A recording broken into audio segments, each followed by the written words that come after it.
இப்போ நான் ஒரு வில்லனா நடிச்சுக்கிட்டு இருந்தப்போ சரி. அலைகள் வதிலுக்கு அப்புறம் பார்த்தீங்கன்னா நிறைய படங்கள் அதில் வந்து பெண்களை ஏமாத்துறது, கற்பழிக்கிறது, இந்த மாதிரியான படங்கள் நிறைய வரும். கொடூரமான ஒரு வில்லன் அப்படின்னா என்னதான் திங்க் பண்ணுவாங்க, அந்த மாதிரி இருந்தது.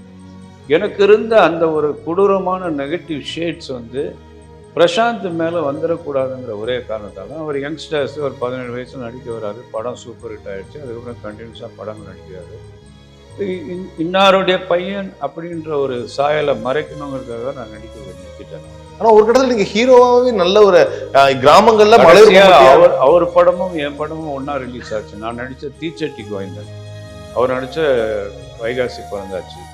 என்னுடைய ரஃப்னஸ் அவருக்கு வந்துடக்கூடாதுங்கிற ஒரே காரணத்தால, ரெண்டாவது அவருடைய கேரியரை பார்க்கணும், என்னுடைய பிஸ்னஸை பார்க்கணும், இதுக்காக நான் கொஞ்சம் ஸ்லோ டவுன் பண்ணேன். சமையல் பிடிக்கும்னா சக்தி மசாலா நிச்சயமா பிடிக்கும்.